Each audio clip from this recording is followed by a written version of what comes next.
தென்கட்சி கோ. சாமிநாதன் ஐயா அவர்களின் இன்று ஒரு தகவல். நகைச்சுவை கதைகள். கணவன் மனைவிக்குள்ள சிக்கல் வராமல் இருக்கிறதுக்கு அதில் சில வழிகளை சொல்லி கொடுத்துருக்குறாங்க. அதெல்லாம் என்னென்ன அப்படிங்கிறத இப்போ பார்க்கலாமா? குடும்பம்னு இருந்தால் கோபம் வரதான் செய்யும். அது வந்துட்டு போட்டும் பரவாயில்ல. ஆனால் அந்த கோபம் ஒரே நேரத்தில் ரெண்டு பேருக்கும் வந்துடாமல் பார்த்துக்கணும். ஒரு சமயத்தில் யாராவது ஒருத்தர் தான் கோபப்படணும், அடுத்தவங்க அமைதியாக இருக்கணும். அதுக்கப்புறம் இவர் அமைதியான உடனே அவங்க ஆரம்பிச்சுக்கலாம். கோபமாக ஏதாவது சொன்னால் உடனே கோபமாக பதில் சொல்லக்கூடாது. கொஞ்சம் பொறுத்து கோபம் தீர்ந்த உடனே அந்த பதிலை சொல்லலாம். அப்போ பதில் கோபமாக இருந்தால் கூட அது அவ்வளோ பெருசாக தெரியாது. அற்ப விஷயத்துக்கெல்லாம் காய்ச்சி மூச்சுன்னு கத்திட்டு இருக்கக்கூடாது. உங்கள் ரெண்டு பேருக்குள்ள ஒரு தர்க்கம் ஆரம்பமாயிட்டுதுன்னு வச்சுக்கோங்க. கடுமையாக ரெண்டு பேரும் விவாதம் பண்ணுறீங்க. உங்களில் ஒருத்தர் இதில் ஜெயிக்கணும்னா அது நீங்களாக இருக்க வேணாம், அடுத்தவங்க ஜெயிக்கிறதுக்கு நீங்கள் துணையாக இருங்களேன். அப்படின்னா நீங்கள் கொஞ்சம் விட்டு கொடுக்கணும், அவ்வளவுதான். ஏதாவது குத்தம் சொல்லணுமா, செஞ்ச தப்பை சுட்டி காட்டணுமா, விமர்சனம் பண்ணணுமா, பண்ணுங்க, வேணான்னு சொல்லலை. ஆனால் சொன்னதை அப்படி சொல்கிறத கொஞ்சம் அன்பாக இதமாக சொல்லுங்க. எப்போ நடந்த தவறுகளையெல்லாம் இப்போ போய் மறுபடியும் ஞாபகப்படுத்திட்டு இருக்க வேண்டாம். நான் அப்போவே சொன்னேன் இந்த புடவை வேணாம்னு, நீங்கள் தான் கேட்கல, இப்போ பாருங்கள் கிழிஞ்சு போச்சு இப்படின்னு கத்துனாங்க ஒரு அம்மா. எப்போ சொன்னீங்கன்னு கேட்டால் ஒரு 10 வருஷத்துக்கு முன்னாடி தீபாவளி சமயத்தில் அப்படிங்கிறாங்க. அது என்ன இன்னும் அப்படியே புதுசாகவே இருக்கும்? உங்களுக்கு அவர் தான் பெருசு, அவருக்கு நீங்கள் தான் பெருசு. அதை விட இந்த உலகத்தில் வேற எதுவும் முக்கியம் இல்லைன்னு நினைக்கணும். நீ தான் என்னுடைய உலகம்னு எத்தனை தடவை சொல்லியிருப்பீங்க? அதெல்லாம் வெறும் வசனமாக போயிடக்கூடாது. ஏதாவது ஒரு பிரச்சனையை பற்றி கடுமையாக விவாதம் பண்ணிக்கிட்டு இருக்கீங்க, அதை அப்படியே பாதியில் விட்டுட்டு படுக்கைக்கு போயிடக்கூடாது. சொச்சத்தை நாளைக்கு பேசிக்கலாம்னு. அப்படி போனால் தூக்கம் வராது. பிரச்சனையை ஒரு முடிவு பண்ணிக்கிட்டு அதுக்கப்புறமா தூங்க போகணும். ஒரு நாளில் ஒரு தடவையாவது உங்கள் ஜோடியை பாராட்டி நல்ல விதமாக கனிவாக ஒரு வார்த்தை சொல்லணும் அப்படின்னு தீர்மானம் பண்ணீங்க. ஏதாவது தப்பு பண்ணிவிட்டீங்கன்னா பரவாயில்ல, அதை ஒத்துக்கிறதுக்கும் மன்னிப்பு கேட்கறதுக்கும் தயாராக இருக்கணும். அது ஒன்றும் கேவலம் கிடையாது. வீட்டுக்குள்ளே தானே கேட்க போகிறீங்க, வெளியில் யாருக்கு தெரிய போதும்? எப்படியோ உங்களுக்குள்ள ஒரு சமரசம் ஆனால் சரிதான். ஒரு தகராறுன்னு எடுத்துக்கிட்டா குறைஞ்சபட்சம் அதுக்கு 2 பேர் தேவை. தனியாகவே உட்காந்துக்கிட்டு நான் இப்போ தகராறு பண்ணிகிட்டு இருக்கிறேன் அப்படின்னு யாரும் சொல்ல முடியாது. 2 பேர் தகராறு பண்ணுறாங்கன்னா பொதுவாக அந்த 2 பேரில் யார் அதிகமாக பேசுகிறாங்களோ அவங்க பேரில் தான் தப்பு இருக்கும். அதை மனசில் வச்சுக்கணும். இதெல்லாம் தான் அந்த புத்தகத்தில் போட்டிருக்கிற வழிமுறைகள். இவ்வளவும் சரியாக வரலைன்னா அப்புறமா சொல்லுங்கள், வேற புத்தகம் ஏதாவது இருக்கான்னு தேடுவோம். ஒரு வயசான அம்மா தெரு வழியாக போயிட்டு இருந்தாங்க. அவங்க கையில் எண்ணத்தையோ வச்சுக்கிட்டு அதை அடிக்கடி பார்த்துக்கிட்டே இருந்தாங்க. ஒருத்தன் மெதுவாக அவங்கக்கிட்ட போய் கையில் இருக்கிறது என்ன அப்படின்னு எட்டி பார்த்தா அவங்க கையில் 4 பல்லு இருந்துதான். இவன் ஆச்சரியமாக அந்த அம்மாவை பார்த்தான். ஏம்மா உனக்கு என்ன பைத்தியமா, ஏது இந்த பல்லு, இதை என்னத்துக்காக கையில் வச்சுக்கிட்டு அலைஞ்சிக்கிட்டு இருக்கிற அப்படின்னு கேட்டிருக்கான். அதுக்கு அந்த அம்மா விவரம் சொல்ல ஆரம்பித்தாங்களாம். இதை பாருப்பா, எனக்கு ஒரு மகன் இருந்தான், அவனை ரொம்ப செல்லமாக வளர்த்தேன். அவனை தரையிலேயே நடக்க விடுறதில்ல, எப்பவும் தூக்கி வச்சுக்கிட்டு இருப்பேன். அவன் நல்லா பெரியவனாகி பள்ளிக்கூடம் போகிறப்ப கூட அவன் புஸ்தக மூட்டையை நான் தான் சுமந்துக்கிட்டு போவேன். பார்க்குறவங்க கூட கேலி பண்ணுவாங்க, ஏம்மா படிக்க போகிறது நீயா உன் பிள்ளையான்னு கேட்பாங்க. அவன் இன்னைக்கு எவ்வளவோ பெரிய மனுஷன் ஆயிட்டான், வெளிநாட்டில் பெரிய உத்தியோகத்தில் இருக்கான். சமீபத்தில் இங்கே வந்துட்டு போனான். ஒரு நாள் ஏதோ கோபத்தில் என்ன அரைஞ்சுட்டான். அப்போ இந்த 4 பல்லும் கீழே விழுந்துட்டுது. இன்னமும் கூட விழுந்திருக்கும், ஆனால் பல்லு தான் இல்லை. என் புள்ள அரைஞ்சதுனால விழுந்த பல்லு இல்லையா அது, அதனால் இதை எப்பவும் என் கையிலேயே வச்சுக்கிட்டு ஆசையோடு பார்த்துக்கிட்டு இருக்கிறேன். அவன் தான் வெளிநாட்டுக்கு போட்டான், அவனை பார்க்க முடியாத ஏக்கத்தை நான் இந்த பல்லை பார்த்து போக்கிக்கிறேன் அப்படின்னு நாங்களாம் அந்த அம்மா. இந்த கதை எதுக்காகன்னா, தாய் அன்பு அப்படிங்கிறது எப்படிப்பட்டதுங்கிறத புரிஞ்சுக்கிறதுக்காக. கல்யாணம் ஆனதுக்கு அப்புறம் தாயை மறந்து விடுறவங்க எத்தனை பேர் இந்த உலகத்தில்? அவங்க காதில் வேணுங்கிறதுக்காக தான் இந்த தகவல். ஆனால் ஒரு விஷயம் மட்டும் நல்லா புரிஞ்சுக்கணும், தாயை மதிக்க தெரிஞ்சவங்க தான் இன்னைக்கு வாழ்க்கையில் எல்லா விதத்துலேயும் முன்னுக்கு வந்திருக்கிறாங்க. வேணும்னா விசாரித்து பார்த்துக்குங்க. இன்னொரு அம்மா இருந்தாங்க. அவங்க தினமும் ஒரு கோயிலுக்கு வருவாங்க. சாமியை பார்த்து, கடவுளே நான் இறந்து போனால் நரகத்துக்கு போகணும் அப்படின்னு வேண்டிக்குவாங்களாம். எல்லாரும் சொர்க்கத்துக்கு போகணும்னு தானே கடவுள்கிட்ட வேண்டிக்குவாங்க. இந்த அம்மா தினம் நான் நரகத்துக்கு போகணும் அப்படின்னு வேண்டிக்கிறாங்க. அங்கேருந்து அர்ச்சகருக்கு இது சந்தேகம். ஒரு நாள் அதை நேரடியாகவே அவங்ககிட்ட கேட்டுவிட்டார். அதுக்கு அந்த அம்மா பதில் சொன்னாங்களாம், ஐயா எனக்கு கல்யாணம் ஆகி ரொம்ப நாள் வரைக்கும் குழந்தை பாக்கியம் இல்லாமல் இருந்தது. கோயில் குளம் எல்லாம் சுற்றி வந்தேன். ரொம்ப நாள் கழித்து ஒரு குழந்தை பிறந்தது, ஆண் குழந்தை. அவனை நான் ரொம்ப செல்லம் கொடுத்து வளர்த்தேன். அதோட விளைவு என்ன ஆச்சுன்னா, அவன் ரொம்ப மோசமாக ஆயிட்டான். கெட்ட பழக்க வழக்கம்லாம் கற்றுக்கிட்டான். அவன் இறந்து போனா நிச்சயம் அவனுக்கு நரகம்தான் கிடைக்கும். அந்த அளவுக்கு கெட்டவன் அவன். அப்படிப்பட்ட காரியங்கள்லாம் பண்ணிட்டு இருக்கான், எனக்கு தெரியும். இவனுக்காக நரகத்தில் கூட யாரும் தயவு காட்ட மாட்டாங்க, தாட்சண்யம் காட்ட மாட்டாங்க. அதனால இவனுக்கு முந்தி நான் இறந்து நரகத்துக்கு போயிட்டா அங்கே இவனை கவனிச்சிக்கலாமே, இவனுக்கு பணிவிடை செய்யலாமேன்னு பார்க்குறேன் அப்படின்னு நாங்களாம். அதனால தான் நான் நரகத்துக்கு போகணும்னு தினம் ஆண்டவனை வேண்டிகிட்டு இருக்கிறேன் அப்படின்னு கண்கலங்கி அந்த அம்மா சொன்னாங்களாம். அதுதான் தாய் உள்ளம்ங்கிறது. தாயின் பெருமையை சரியாக உணர்ந்துட்டா அவங்களுக்கு எப்பவும் எந்த கஷ்டமும் வராது. இது ஏதோ உபதேசத்துக்காக சொல்கிற வார்த்தை இல்லை, உண்மையான வார்த்தை. இந்த விவரத்தையெல்லாம் நண்பர் ஒருத்தர்கிட்ட சொல்லிக்கிட்டு இருந்தேன். அவர் கொஞ்ச நாள் கழித்து என்னை தேடி வந்தார். அவர் கையிலேயும் 4 பல்லு வச்சுருந்தார். என்னங்க ஆச்சு, ஏதுங்க அந்த பல்லு அப்படின்னு விசாரித்தோம். உங்கள் உபதேசத்தை கேட்டுவிட்டு இந்த உலகத்தில் எல்லாரையும் தாயா நினைக்க ஆரம்பிச்சிட்டேன். ஒரு அம்மாவை கடத்தரில் பார்த்து தாயேன்னு கூப்பிட்டேன். அவங்க உடனே பலார்னு என்னை அரைஞ்சிட்டாங்க, பல்லு விழுந்துட்டுது. அதை தான் பொறுக்கி எடுத்துக்கிட்டு நேராக உங்களை தேடி வந்துக்கிட்டு இருக்கிறேன்னார். தாயேன்னு தானே கூப்பிட்டீங்க, அதுக்கு ஏன் அரைஞ்சாங்க அப்படின்னு கேட்டோம். நான் தாயேன்னு கூப்பிட்டது அவங்க காதில் நாயேன்னு விழுந்துட்டு தான், அதுதான் அப்படி ஆயிட்டுது அப்படின்னார். இந்த காலத்து புள்ள ஒருத்தன் தன்னோட அப்பாவை பார்த்து சொன்னான், அப்பா நான் உனக்கு உதவி செய்யலாம்னு நினைக்கிறேன், என்ன உதவி செய்யணும்னு சொல்லு அப்படின்னா. நீ சும்மா இருந்தா அதுவே எனக்கு செய்கிற பெரிய உதவிடா அப்படின்னார் அப்பா. சும்மா இருக்கிறதும் ஒரு உதவி தான், அது மாதிரி மௌனமும் ஒரு சமூக சேவை தான் அப்படிங்கிறார் காஞ்சி பெரியவர். நமக்கு 5 புலன்கள் இருக்கு, மெய் வாய் கண் மூக்கு செவி. இந்த 5லேயும் அதிகப்படியான வேலை எதுக்குன்னு நினைக்கிறீங்க? வாய்க்கு தான். ஏன்னா அதுக்கு 2 வேலை. இப்போ கண்ணுக்கு பார்க்கறது மட்டும்தான் வேலை, காதுக்கு கேட்கறது மட்டும்தான் வேலை, மூக்குக்கு வாசனை அறியறது தான் வேலை, உடம்புக்கு உணர்றது மட்டும்தான் வேலை. ஆனால் வாய் அப்படி இல்லை, அதுக்கு 2 வேலை. சாப்பிட்றதும் அதுதான், பேசுறதும் அதுதான். அதாவது வாய் ஒன்று தான் கர்மேந்திரியமாகவும் இருக்குது, ஞானேந்திரியமாகவும் இருக்குது அப்படின்னு சொல்லுவாங்க. சாப்பாட்டில் உட்காந்தா எந்தெந்த ஆகாரம் என்னென்ன ருசின்னு அறிவிக்கிற வேலையும் செய்யுது. சபையில் உட்காந்தா பாடுறது, பேசுறது, சிரிக்கிறது, இது மாதிரியான வேலையும் செய்யுது. இன்னொரு வித்தியாசம், கண்ணு காது மூக்கெல்லாம் ஸ்ட்ரெயின் பண்ணிக்கிட்டு வேலை செய்கிறதில்ல. ஒரு ரோஜா பூ பார்த்தா உடனே மூக்கு அப்படியும் இப்படியும் அசைய ஆரம்பிக்கிறது இல்லை. ஒரு சங்கீதத்தை கேட்ட உடனே காது ஆட ஆரம்பிக்காது. ஆனால் வாய் அப்படி இல்லை, அது பேசினாலும் சரி சாப்பிட்டாலும் சரி அசைஞ்சு தான் ஆகணும். ஆக மற்றதை விட வாய்க்கு வேலை ஜாஸ்தின்னு தெரியுது.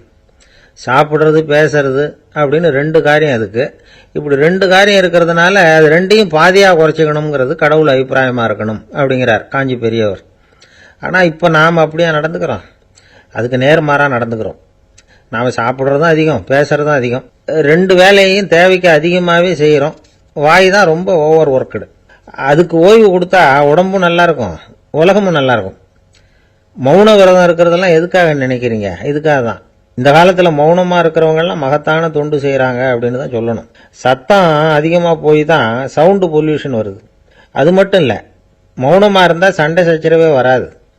மௌனம் கலக நாஸ்தி. ஆக இதுவும் ஒரு சமூக சேவை தான். நமக்கு தான் வாய் இருக்குதேங்கிறதுக்காக வசமாக சாப்பிட்றதும் தப்பு, வளவளன்னு பேசுறதும் தப்பு. ஒரு கருத்தை சொல்றதுக்கு ஒரே ஒரு சொல்லு போதும் அப்படின்னு இருக்கும்பொழுது 2 சொற்களை செலவு பண்ணாதே. எவ்வளவு சொன்னாலும் அதனால ஒரு பயனும் விளையாது அப்படின்னு தெரிய வருமேயானால் அந்த ஒரு சொல்லையும் விரயம் பண்ணாதே அப்படிங்கிறார் ஒரு அறிஞர். எல்லா குணங்கள்லையும் மௌனம்தான் சிறந்தது அப்படிங்கிறார் ஒருத்தர். மௌனமா இருக்கிறது மூலமா மற்றவர்கள் குறைகளை நம்மால தெரிஞ்சுக்க முடியும். அதே சமயத்தில் நம்ம கிட்ட இருக்கிற குறைகளை மற்றவங்களுக்கு தெரியாம மறைச்சிக்கவும் முடியுங்கிறார் அவர். உண்மைதானே? ஒரு பெரிய மேடை பேச்சாளர், பொது வாழ்க்கையில் 25 வருஷ காலமாக ஈடுபட்டிருக்கிறவர். அவர் மனைவி ஒரு நாள் சொன்னாங்க, எங்கள் வீட்டுக்காரர் 25 வருஷ காலமாக பொது வாழ்வில் ஈடுபட்டிருந்தா கூட இந்த மாதம் 10ஆம் தேதியிலிருந்து தான் மக்களுக்கு சேவை செய்ய ஆரம்பிச்சிருக்கார் அப்படின்னாங்க ரொம்ப பெருமையாக. 10ஆம் தேதிக்கு அப்படி என்ன விசேஷம் அப்படின்னு கேட்டோம். அன்னையிலேருந்து தான் அவர் மேடையில் பேசுறத நிறுத்தினார் அப்படின்னாங்க அந்த அம்மா. உலகத்தில் எது எதுக்கும் ஆராய்ச்சி கூடங்கள் இருக்குது இல்லை, அது மாதிரி தூக்கத்தை பற்றி ஆராய்ச்சி பண்ணுறதுக்கு ஒரு ஆராய்ச்சி கூடம் இருக்குது. அப்படி ஆராய்ச்சி பண்ணணும்னா அதுக்கு மூழ்கிக்கிட்டு இருக்கணும்ல. அதனால தான் அந்த ஆராய்ச்சி கூடம் இங்கே இல்லை, அமெரிக்காவில் பாஸ்டன் பல்கலைக்கழக மருத்துவமனையில் அது இருக்குது. அங்கே தூக்கத்தை பற்றி பலவிதமான ஆராய்ச்சிகள் பண்ணிகிட்டு இருக்கிறாங்க. அந்த ஆராய்ச்சி கூடத்தில் இயக்குனராக இருக்கிற ஒரு நிபுணர் அவர் என்ன சொல்கிறார் தெரியுமா? உங்களுக்கு தூக்கம் வரலையா, நீங்க நல்லா தூங்குறதுக்கு தாராளமா சில யோசனைகளை என்னால சொல்ல முடியும் அப்படிங்கிறார். யோசனை தானே, காசா பணமா கேட்டு வச்சுக்கலாமே.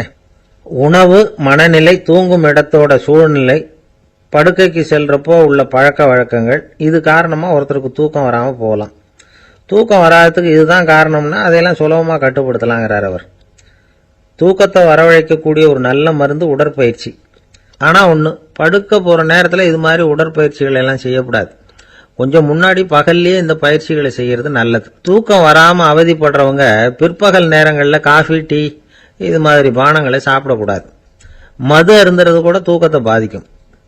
வெதுவெதுப்பான நீர்ல குளிக்கிறது, தியானத்துல ஈடுபடுறது, ஓய்வா இருக்கிறது, படுக்கிறது, அதாவது படுக்கிறதுக்கு முன்னாடி ஒரு குவளை பால் சாப்பிடுறது, இதெல்லாம் தூக்கத்தை வரவழைக்கிறது ரொம்ப உதவியா இருக்கும். இன்னொரு விஷயம் என்னன்னா, தூங்கி ஆகணுமேங்கிற கவலை வேண்டியதில்லை. அப்படி நினைச்சு கவலைப்படுறதை விட்டுடணும். தூக்கம் வரலையா, உடனே படுக்கையை விட்டு எழுந்திருக்க வேண்டியது. வெளியில வாங்க, வேற ஏதாவது வேலையில் ஈடுபடுங்க, கொஞ்ச நேரம் உலாவுங்க, அல்லது ஏதாவது ஒரு புஸ்தகத்தை எடுத்து படிங்க. களைப்பு ஏற்பட்டால் மறுபடியும் படுக்கைக்கு போங்க. தூக்கம் தானே வந்துடும். ஒரு விஷயத்தை மட்டும் நல்லா ஞாபகத்தில் வச்சுக்கணும். படுக்கைக்கு போறப்போ உங்க மற்ற எல்லா பிரச்சனைகளையும் மறந்துடணும். அது எப்படி சார் முடியும்? அந்த நேரம் தானே எல்லா பிரச்சனையும் வரிசையா ஞாபகத்துக்கு வருது அப்படின்னு நாம நினைக்கலாம். ஆனா பழக்கத்துல அதை நாம மாத்திக்க முடியும். கொஞ்சம் முயற்சி பண்ணணும், அவ்வளவுதான். இது எல்லாமே ஆராய்ச்சி பண்ணி பார்த்துட்டு அந்த நிபுணர் சொல்ற கருத்து தான். இன்னொரு விஷயம் அவர் சொல்றார். அது என்னன்னா, உடல் கோளாறு காரணமா தூக்கம் வராம அவதிப்படுறவங்களுக்கெல்லாம் இந்த யோசனைகள் சரியா வராது அப்படிங்கிறார். அதுக்கெல்லாம் மருத்துவ சிகிச்சை கொடுத்து தான் சரி பண்ணணும். சில பேருக்கு நடு ராத்திரியில மூச்சு திணறல் ஏற்பட்டு தூக்கம் வராம போயிடும். ஊரெல்லாம் தூங்குறப்ப தான் மட்டும் தூங்காம மூழ்கிட்டு இருக்கிறது, ஊரெல்லாம் மூழ்கிட்டு இருக்கிறப்ப தான் மட்டும் தூங்குறது, இது மாதிரி கோளாறுகளால சில பேர் பாதிக்கப்படலாம். காலு தசை முறுக்கிக்கிறதுனால சில பேருக்கு அடிக்கடி விழிப்பு வரலாம். மன அழற்சி காரணமா சில பேருக்கு தூக்கம் வராது. இது மாதிரி கோளாறுகளுக்கெல்லாம் அதுக்கு தகுந்த மாதிரி சிகிச்சை கொடுத்து தான் சரி பண்ண வேண்டியிருக்கும். எந்த கோளாறும் இல்லாம தூக்கம் வரலன்னா ஆரம்பத்துல சொன்ன முறைகளை கடைபிடிச்சு பார்க்கலாம். தூக்கம் வந்ததுன்னா யோசனை சொன்ன அந்த நிபுணருக்கு நன்றி சொல்லலாம். ஒருத்தர், ஏன் சார் பஸ்ல தூங்குறது கெட்ட பழக்கமானு கேட்டார். இல்லையே, நான் கூட பஸ்ல போறப்ப தூங்கிட்டு தானே போவேன் அப்படின்னார் இன்னொருத்தர். அப்புறம் ஏன் என்ன டிரைவர் வேலை வேணாம்னு வீட்டுக்கு அனுப்பி வச்சுட்டாங்க அப்படின்னாராம் அவரு. அளவுக்கு மிஞ்சினால் அமிர்தமும் நஞ்சு அப்படின்னு சொல்லுவாங்க. அது உண்மைதான். ஒருத்தருக்கு அளவுக்கு மீறிய புகழ் வந்துட்டுதுன்னு வச்சுங்க, அது கூட ஆபத்தா போயிடுறது உண்டு. பழங்காலத்துல எல்லாம் கிரேக்க தேசத்துல ஒரு பழக்கம் உண்டாம். அதாவது யாராவது ஒருத்தரை நாடு கடத்தணும்னா அதுக்கு ஒரு வழி உண்டு. அதாவது ஒருத்தரை நாடு கடத்தணும்னு மக்கள் விரும்புறாங்கன்னு வச்சுங்களேன், அவர் பேரை ஒரு மண்பாண்ட ஓட்டுச்சில்லுல எழுதி அதை ஒரு குறிப்பிட்ட பொது இடத்துல போட்டுற வேண்டியது, அவ்வளவுதான்.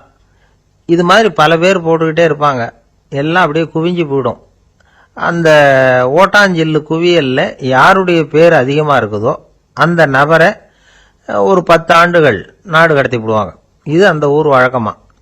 ஒரு நாள் அந்த குவியலுக்கு பக்கத்துல ஒரு ஆள் நின்றுட்டு இருக்கிறான். அவன் கையில ஒரு ஓட்டாஞ்சில்லு வச்சிருக்கிறான். அதுல யாரோட பேரையோ எழுதணும், எழுதி அந்த இடத்துல போடணுங்கிறது அவன் ஆசை. ஆனா அவன் படிக்காதவன், அதனால எழுத தெரியல. யாராவது அந்த வழியா வர்றாங்களான்னு பார்த்துக்கிட்டே நின்றுகிட்டு இருந்தான். ஒரு பெரியவர் வந்துகிட்டு இருந்தார். அவர்கிட்ட ஓடினான். கையில் இருந்த மண்பாண்ட சில்ல கொடுத்தான். ஐயா, இதுல ஒரு பேர் எழுதி கொடுங்களேன்னா அந்த பெரியவர் அதை வாங்கி கையில வச்சுக்கிட்டு, என்ன பேர் எழுதணும் சொல்லு அப்படின்னா. இவன் சொன்னான், அரிஸ்டைடிஸ் அப்படின்னு எழுதுங்க அப்படின்னா. இதை கேட்டதும் அந்த பெரியவருக்கு அதிர்ச்சி. ஏன்னா அவரு தான் அரிஸ்டைடிஸ், தத்துவ மேதை அரிஸ்டைடிஸ் அவர். இருந்தாலும் நான் தான் அதுங்கிறத காட்டிக்காம அந்த ஆளுகிட்ட கேட்டார். அது சரிப்பா, அரிஸ்டைடிஸ்ங்கிற பேரை எழுத சொல்ற, அவர் உனக்கு என்ன கெடுதல் பண்ணார்? அவர் பேரை இதுல எழுத சொல்றியே அப்படின்னு கேட்டிருக்கார். அதுக்கு இவன் சொன்னானா, அவர் எனக்கு எந்த கெடுதலும் பண்ணல, அவரை நான் பார்த்தது கூட இல்லை அப்படின்னு இருக்கான். அப்புறம் எதுக்காக அவரை நாடு கடத்தணும்னு நீ ஆசைப்படுற அப்படின்னு கேட்டிருக்கார். இப்போ அந்த ஆளு சொல்றான், அரிஸ்டைடஸை பத்தி எல்லாரும் பேசுறாங்க, அவர் ரொம்ப நல்லவர், அவர் ஒரு பெரிய அறிவாளிங்கிறாங்க, அவர் ஒரு பெரிய வள்ளல், பேரறிஞர், இப்படி எல்லாரும் சொல்றதை கேட்டு கேட்டு எனக்கு ரொம்ப அழுத்து போயிட்டுது, அதனால தான் வெறுப்பாயிட்டேன் அப்படின்னு நானும். இதுல இருந்து என்ன தெரியுது? நாம நல்லவனா இருக்கிறதுல ஒன்றும் இடைஞ்சல் இல்லை. ஆனா நம்மள நல்லவன் நல்லவன் எல்லாரும் சொல்ல ஆரம்பிச்சிட்டாங்கன்னு வச்சுக்கோங்க, அப்ப இடைஞ்சல் ஆரம்பம்னு அர்த்தம். எதுவுமே அளவுக்கு மிஞ்சி போகாம பார்த்துக்க வேண்டியது ரொம்ப அவசியம். அளவுக்கு அதிகமா ஆசைப்படாதவங்கள ஆப்ரஹாம் லிங்கனும் ஒருத்தரான்.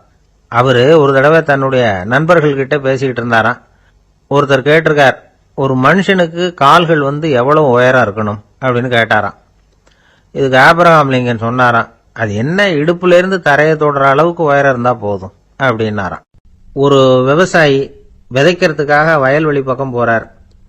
விதைகளை அள்ளி வீசினார். அப்ப என்ன ஆச்சுன்னா, சில விதைகள் பாதை ஓரத்துல விழுந்தது, சில விதைகள் முள் செடிகள் மண்டி இருந்த புதருக்கு இடையில விழுந்தது, சில விதைகள் நல்ல நிலத்துல விழுந்தது. பாதை ஓரத்துல விழுந்த விதை என்ன ஆச்சுன்னா, அதெல்லாம் பறவைகள் கண்ணில் போட்டுட்டுது. உடனே உட்காந்து கொத்தி தின்னுட்டு போட்டுது. அதிகமா மண் இல்லாத பாறை பகுதியில் விழுந்த விதையெல்லாம் லேசா வேர் விட்டு முளைக்க ஆரம்பிச்சுது. அதுக்கப்புறம் வேர் கீழேயும் ஆழமா போக முடியல, மேலேயும் சூரிய வெப்பம் அதிகம் தாங்க முடியல, எல்லாம் காஞ்சி கருகி போட்டுது. புதர் பகுதியில் சில விதைகள் விழுந்தது இல்லையா, முள் செடிகள் காடா மண்டி போயிருந்தது. அதனால முளைச்சி வர்ற செடிக்கு நெருக்கடி அதிகமா போட்டுது, சரியா வளர முடியல, விளைச்சலும் சரியா இல்லை. நல்ல நிலத்துல விழுந்த விதைகள் மட்டும் நல்லா முளைச்சது, நல்லா வளர்ந்தது, விளைச்சலும் பிரமாதமா இருந்தது. இந்த கதையை சொல்லிவிட்டு கேட்க செவியுள்ளோர் கேட்கட்டும் அப்படிங்கிறார் இயேசு பெருமான். ஆமா, இயேசு கடலில் நின்ற படகு ஒண்ணுல உட்கார்ந்துருக்கிறார். கடற்கரையில ஏராளமான மக்கள் உட்கார்ந்துருக்கிறாங்க. அந்த சமயத்துல தான் இயேசு ஓமைகள் மூலமா மக்களுக்கு பல உண்மைகளை சொல்லிட்டு இருக்கிறார்.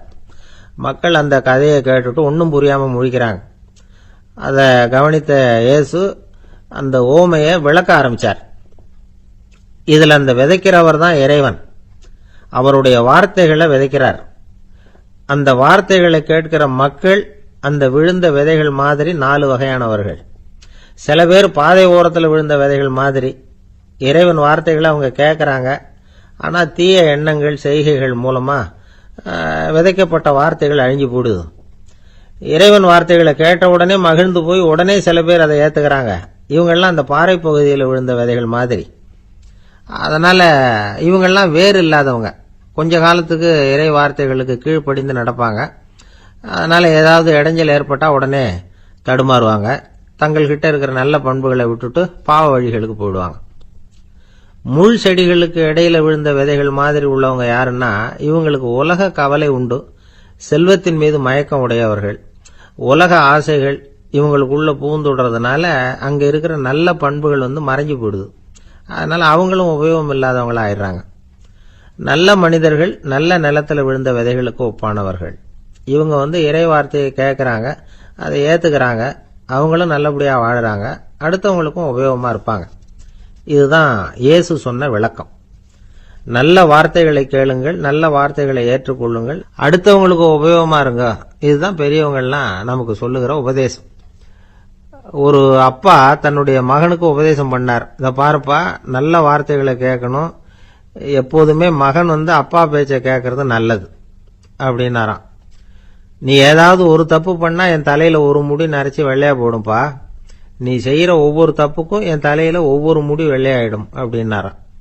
பையன் யோசிச்சான், அப்பா இப்பதான் எனக்கு புரியுது, தாத்தாவோட தலைமுடி பூராவும் வெள்ளையா இருக்கிறதுக்கு என்ன காரணம்ங்கிறது எனக்கு இப்பதான் புரியுது அப்படின்னானா. கங்கை கரை தோட்டம் பக்கத்துல ஒரு ஆசிரமம், அங்க ஒரு பெரியவர் தங்கி இருக்கிறார். அவர் தான் ராமகிருஷ்ண பரமஹம்சர். அந்த ஆசிரமம் இருந்த இடம் கரக்பூர். வங்காளத்துல பொதுவா எல்லாரும் மீன் சாப்பிடுறது உண்டு. கங்கையில குளிச்சுட்டு கையில ஒரு மீனோட வர்றது வழக்கம். இவர் இருக்கிற இடத்துக்கு கங்கையில படகு வழியா வரணும். அப்படிதான் எல்லாரும் வருவாங்க. வர்றவங்களை ஒண்ணு கூட்டி ஆன்மீக விஷயங்களை பத்தி பேசிக்கிட்டு இருப்பார். ஒவ்வொரு நாள் ஒவ்வொருத்தர் நகரத்துக்கு போகணும், வரும்பொழுது மீன் கொண்டுகிட்டு வரணும். அதுக்கு ஒரு அட்டவணையே உண்டு ஆசிரமத்தில். அது பிரகாரம் ஒரு நாள் சுவாமி யோகானந்தர் படகுல போனார். படகை செலுத்தினவங்க ராமகிருஷ்ணரையும் சுவாமி யோகானந்தரையும் மற்றவங்களையும் பித்தர்கள் அப்படின்னு சொல்லி ஏளனமா பேசினாங்க. அவங்க என்ன பைத்தியம் பிடிச்சவங்க அப்படிங்கிறது மாதிரி. சுவாமி யோகானந்தருக்கு ரொம்ப மென்மையான இதயம். இவங்க இப்படி கண்ணாபின்னான்னு பேசுறத பார்த்தா மீனை வாங்கிட்டு திரும்புறப்போ என்ன நடக்குமோ அப்படிங்கிற பயம் வேற வந்துட்டுது அவருக்கு. அவ்வளவு மென்மையானவர். இதை தெரிஞ்சுக்கிட்ட ராமகிருஷ்ணர், யோகானந்தா இங்க வா அப்படின்னு கூப்பிட்டார். இவரு கண்ணீரை தொடச்சிக்கிட்டே கிட்ட போனார். சொன்னார், ஐயா, படகு ஓட்டுறவங்க உங்களை பத்தி மோசமா பேசுறாங்க. என்ன திட்டினா பரவாயில்ல, ஆனா உங்களை அவங்க திட்டுறாங்க, அதை என்னால தாங்கிக்க முடியல அப்படின்னார். இதை கேட்டதும் ராமகிருஷ்ணருக்கு கோபம் வந்துட்டுதான். என்னது, உன்னுடைய குருவை பத்தி அவங்க மோசமா பேசும்பொழுது நீ சும்மா இருந்தியா? வெளியில போ அப்படின்னு விட்டார். குரு நிந்தனை செய்யறப்போ அதை கேட்டுக்கிட்டு சும்மா இருக்கலாமா? குரு நிந்தனையை கேட்டா பாவம் இல்லையா? என்னை தூற்றும் போது அவங்க பாவம் செய்யறாங்க, அதை கேட்டுக்கிட்டு நீ சும்மா இருந்தா நீயும் பாவம் செய்யற அப்படின்னாராம். அடுத்த நாள் சுவாமி நிரஞ்சனானந்தர் போக வேண்டிய நாள். இவர் படகுல போகும்பொழுதும் அதே மாதிரி நடந்துதான். அவங்க மோசமா பேச ஆரம்பிச்சாங்க, திட்ட ஆரம்பிச்சாங்க. அப்படி கேலி பண்ண ஒருத்தனை இவர் என்ன பண்ணார், பலார்னு கன்னத்தில் அரைஞ்சுட்டார். இன்னொருத்தனை கங்கையில தூக்கி எறியறதுக்கும் தயாராயிட்டார். அதுக்கப்புறம் அவங்க யாரும் வாயை திறக்கல. மீன் வாங்கிட்டு வர்றப்பவும் படகுல ஒரே அமைதி, அவ்வளவு பயம் அவங்களுக்கு. ராமகிருஷ்ணர் கூப்பிட்டு விசாரிச்சார் என்ன நடந்ததுன்னு. இவர் சொன்னார், அவரு யோகானந்தா போகும்பொழுது என்ன நடந்ததோ அப்படியே தான் இப்பவும் நடந்தது. குரு நிந்தனை செய்யறத கேட்டுக்கிட்டு நான் சும்மா இருப்பேனா? ஒருத்தனை அப்படியே அரைஞ்சுட்டேன், இன்னொருத்தனை ஆத்துல தூக்கி போட்டுருவேன்னு பயமுறுத்தினேன், அவ்வளவுதான் அப்படின்னாராம். இப்பவும் ராமகிருஷ்ணருக்கு கோபம் வந்துட்டு தான். என்ன இது, அணியறது காஷாயம், இருக்கிறது ஆசிரமம், உனக்கு இவ்வளவு கோபம் வந்ததுன்னா அப்புறம் என்னத்துக்கு ஆசிரமத்தில் இருக்கணும்? பிரம்மச்சாரி எப்பவும் அமைதியா இருக்கணும் அப்படின்னு அறிவுரை சொன்னாராம் ராமகிருஷ்ணர். அப்போ இவர் கேட்டாராம், ஏங்க அவருக்கு ஒரு விதமான அறிவுரை சொன்னீங்க, எனக்கு வேற விதமா அறிவுரை சொல்றீங்க, இதுல எது உண்மை அப்படின்னு கேட்டிருக்கார். இதுக்கு ராமகிருஷ்ணர் சொன்ன பதில் என்னன்னா, அட அசடே, சக்கரத்துல காத்து அதிகமா இருந்தா குறைக்கணும், குறைச்சலா இருந்தா கூட்டணும். அவன் சாது, அவனுக்கு அதிக உணர்ச்சி தேவை, உனக்கு படபடப்பு அதிகம், உனக்கு பொறுமை தேவை அப்படின்னாராம். இதுல உள்ள கருத்து என்னன்னா, கல்விங்கிறது எப்படின்னா அதை சூழ்நிலைக்கு தகுந்த மாதிரி கற்பிக்கணும். எல்லாருக்கும் ஒரே மாதிரி கற்பிக்க கூடாது. கேட்கிறவர் தகுதி, புரிஞ்சுக்கிற திறமை, இதை பொறுத்து கல்வி அமையணும். ஆரம்ப காலத்தில் ஒரு குரு, அப்போ ஒரு சீடன் இருந்தான். அது வேடிக்கையான குரு, வேடிக்கையான சீடன். ஒரு ஆசிரமம். ஒரு நாள் ஒருத்தன் அவசரமா அந்த குருவை தேடி வந்திருக்கிறான். என்ன விஷயம்னு விசாரிச்சார் குரு. உங்க சீடர் என்னை அடிச்சுட்டார் அப்படின்னு புகார் பண்ணானா அந்த ஆள். குரு சீடனை கூப்பிட்டார். அடிச்சியா இந்த ஆளை அப்படின்னு கேட்டாராம். ஆமான் இருக்கான் சீடன். ஏன் அடிச்சே அப்படின்னு கேட்டாராம். இந்த ஆள் உங்களை பத்தி மட்டமா பேசிவிட்டான், என்னால் அதை தாங்கிக்க முடியல, அதனால தான் அடிச்சுட்டேன் இருக்கான். அப்படி என்ன பேசினா அப்படின்னு கேட்டாராம். உன்னுடைய குருநாதர் இப்பெல்லாம் அர்த்தமில்லாம பேச ஆரம்பிச்சுட்டார் அப்படின்னு சொல்லிவிட்டான், அதனால தான் அடிச்சுட்டேன் அப்படின்னானா. அதுக்காக அடிச்சே அப்படின்னாராம். நான் அதுக்காக அடிக்கல குருவே, இப்பெல்லாம் நீங்க அர்த்தம் இல்லாம பேசுறதாக அவன் சொல்றான், அப்படின்னா இதுவரைக்கும் நீங்க அர்த்தத்தோட பேசினதாகத்தானே அர்த்தம், அது தப்பு தானே, அதனாலதான் அடிச்சேன் அப்படின்னானா. அந்த ஆளு என்ன கண்ணா புண்ணான்னு திட்டிவிட்டான் சார், அதை நினைச்சா எனக்கு ரொம்ப வருத்தமா இருக்கு அப்படின்னு சொல்லி கவலைப்பட்டார் ஒருத்தர். இதுல கவலைப்படுறதுக்கு என்ன இருக்குது அப்படின்னாரு ஒரு பெரியவர். அவர் ஒரு மகான். என்ன சார் இப்படி சொல்றீங்க, ஒருத்தர் நம்ம பார்த்து திட்டுனா வருத்தமா இருக்காதா அப்படின்னார். அது எப்படி வருத்தமா இருக்கும், திட்டுறதுங்கிறது என்ன, அது வெறும் சத்தம் தானே அப்படின்னார் அந்த பெரியவர். நம்ம ஆளுக்கு தலையை பிச்சுக்கலாம் போல இருந்தது. இருக்காது அப்படின்னா நமக்கு அப்படித்தானே தோணுது. அந்த பெரியவர் சொல்றது ரொம்ப பெரிய விஷயம். அதை நாம புரிஞ்சிக்க முயற்சி பண்ணலாம்னா நடைமுறை வாழ்க்கைக்கு அது ஒத்து வர்றது மாதிரி தெரிய மாட்டேங்குது. இருந்தாலும் அந்த பெரியவர் அதுக்கு என்னதான் விளக்கம் கொடுக்கறாருன்னு பாப்போமே. ஒரு ரயில் போயிட்டு இருக்கு, அதுல ஒரு சாது போயிட்டு இருக்கார். அந்த ரயில் அவர் ஹரித்வாரம் போயிட்டு இருக்காரு. அவரு ரயில்ல ஏகப்பட்ட கூட்டம். நம்ம ஊர் ரயில் கேட்கவா வேணும், டிக்கெட் வாங்கிட்டு கொஞ்சம் பேர், வாங்காத கொஞ்சம் பேர். அது என்னத்துக்கு அனாவசியமா டிக்கெட் அப்படிங்கிற நினைப்புல பாதி பேர். இந்த கூட்டத்துக்கு மத்தியில அந்த சாதுவும் போயிட்டு இருக்கிறார். உட்கார்றதுக்காக இருந்த இடத்துல ஒரு ஆள் படுத்திருக்கிறான். கொஞ்சம் முரட்டு ஆசாமி. அவன் காலு பக்கத்துல கொஞ்சோண்டு இடம் பாக்கி இருந்தது. அந்த இடத்துல இந்த சாது உட்கார்ந்திருந்தார். மெதுவா உட்காந்துக்கிட்டார் போய். ஆனா அந்த ஆளு ராத்திரி பூரா இவரை காலால உதச்சிக்கிட்டே இருக்கிறான். அது இவருக்கு ரொம்ப அவமானமா பட்டுது. அதனால துக்கம் ஏற்பட்டது. இருந்தாலும் அதை ஒரு மாதிரியா சகிச்சுக்கிட்டே இவர் சேர்ந்தார். பொழுது விடிஞ்சது. அந்த சாது ஹரித்வார் சேர்ந்தார். அங்க ஒரு பெரிய ஞானியை சந்திச்சார். ராத்திரி ரயில்ல அந்த ஆளு உதைச்சதையும் அதனால தனக்கு ஏற்பட்ட துக்கத்தையும் இந்த சாது அந்த ஞானி கிட்ட சொன்னார். சொல்லிவிட்டு, ஏன் சுவாமி, எனக்கு துக்கம் ஏற்பட்டதே அது தப்பா அப்படின்னு கேட்டார். தவறுதான் அந்த ஞானி. உனக்கு இன்னமும் தேக அபிமானம் போகலைங்கிறது தான் அது காட்டுது. அஷ்டாவக்கிரர் என்ன சொல்றார் தெரியுமா?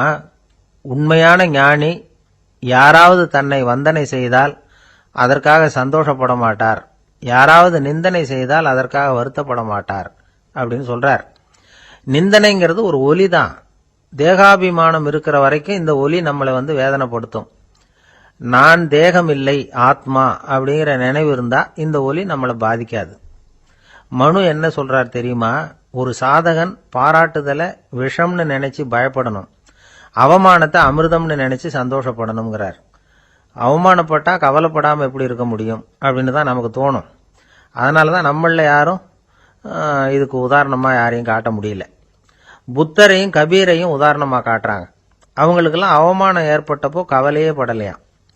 புத்தரை அவமானப்படுத்தணுங்கிறதுக்காக கௌசாம்பி ராணி ஒரு இளம் பெண்ணை கொலை பண்ணி சடலத்தை புத்தர் குடிசைக்கு முன்னாடி போட சொன்னார். போட்டாங்க. புத்தர் தான் அந்த பொண்ணை கெடுத்து கொலை பண்ணி விட்டாருன்னு எல்லாரும் நினைச்சாங்க. ஆனா புத்தர் இதை பத்தி கவலையே படல. அப்புறமா உண்மை தெரிஞ்சதும் புத்தர் புகழ் இன்னும் அதிகமாயிட்டது.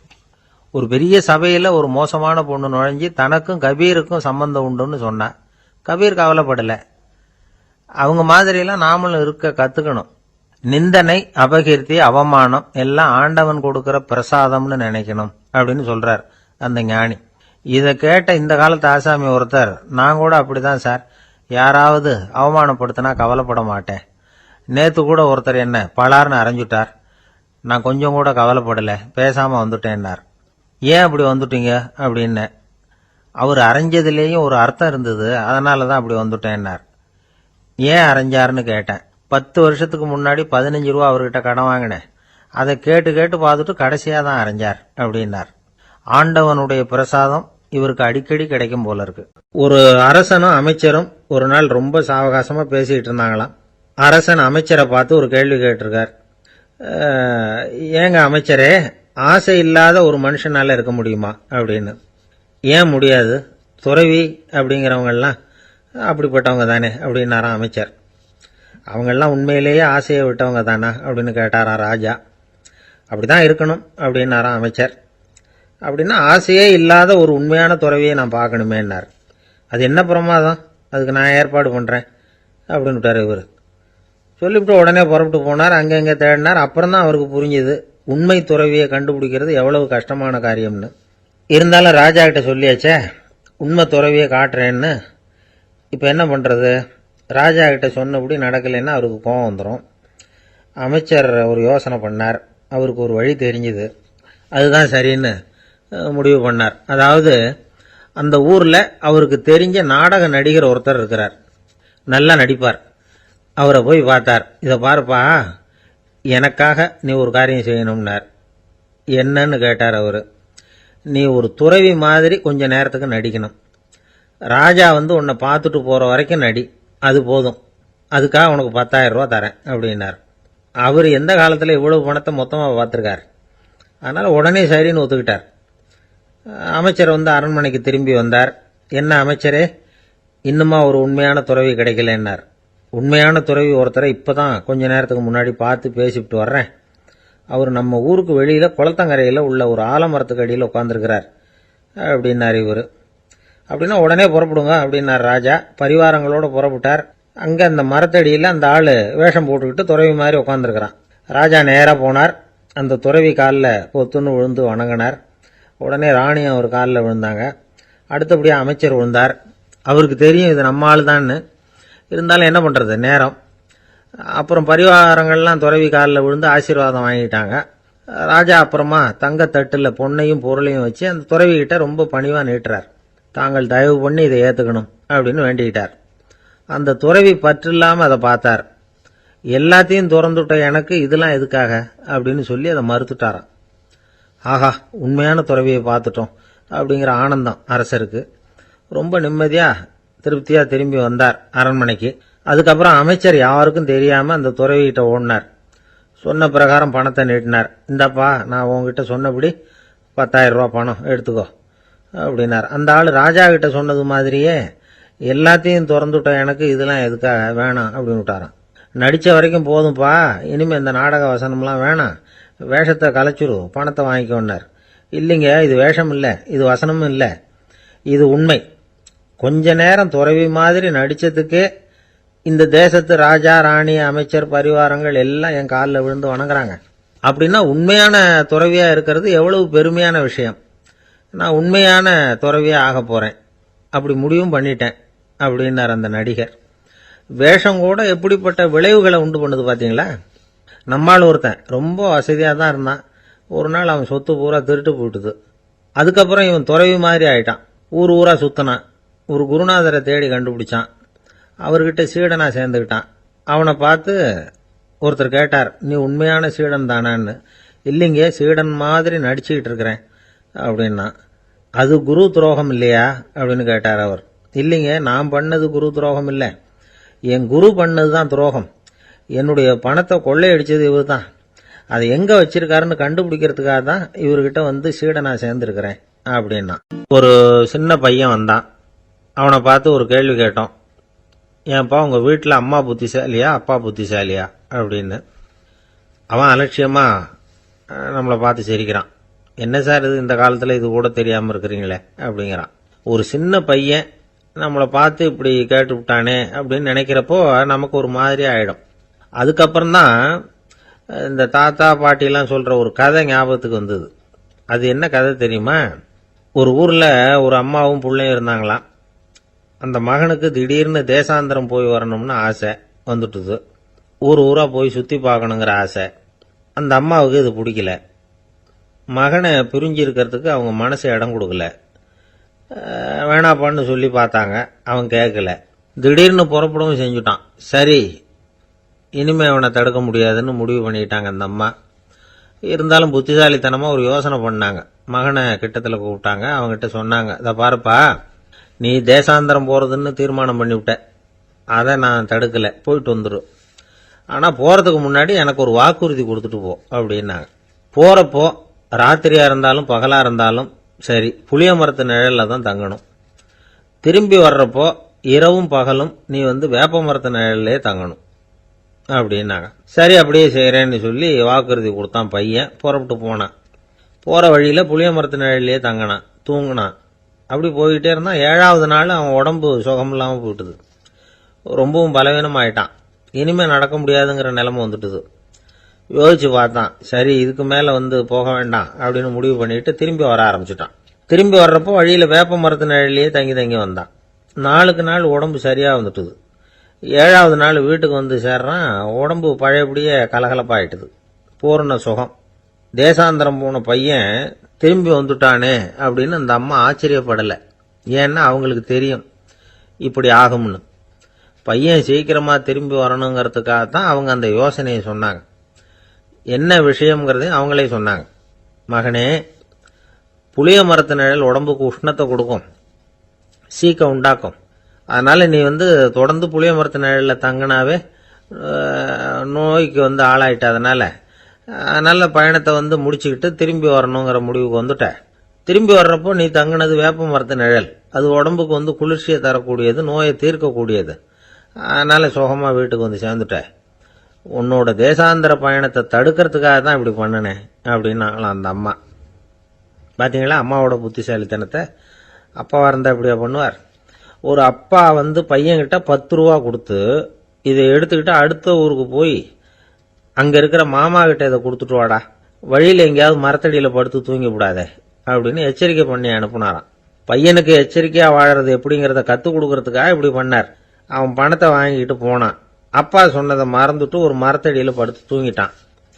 அவனுக்கு தெரியாம அவன் பின்னாடியே போன அப்பா அவன் கையில இருந்த அந்த 10 ரூபாயை நைஸா எடுத்துட்டு வந்துட்டார். அவன் பையில தானே வச்சிருந்தான், அது தெரியாம எடுத்துட்டு வந்துட்டார். அவன் தூங்கிட்டு இருக்கான். எடுத்துட்டு ஒரு மறுபடியும் வீட்டுக்கு வந்துட்டார். பையன் முழிச்சுக்கிட்டு பைய தடவி பார்க்கறான், பணத்தை காணும். அழுதுகிட்டே திரும்பி வந்தான். அப்பா கிட்ட விஷயத்த சொன்னான். அப்பா சிரிச்சுக்கிட்டே சொன்னார், அதுக்கு தான்ப்பா ஆரம்பத்திலேயே எச்சரிக்கை பண்ணினேன், இனிமேலாவது நீ ஜாக்கிரதையா இருக்கணும் அப்படிங்கிறதுக்காக தான் இப்படி பண்ணினேன். அந்த பணம் எங்கேயும் போயிடல, நான் தான் அதை உனக்கு தெரியாம எடுத்து வச்சிருக்கிறேன். இதோ பாரு அப்படின்னு சொல்லிட்டு சைடு பாக்கெட்ல கையை விட்டா அது ஓட்டையா இருக்கு. அதை எவனோ ஏற்கனவே கத்திரிச்சு எடுத்துட்டு போட்டான். இப்ப அப்பா முகத்துல அசடு வழிஞ்சுதான். இன்று ஒரு தகவல் நகைச்சுவை கதைகளை கேட்டு ரசித்தமைக்கு நன்றி.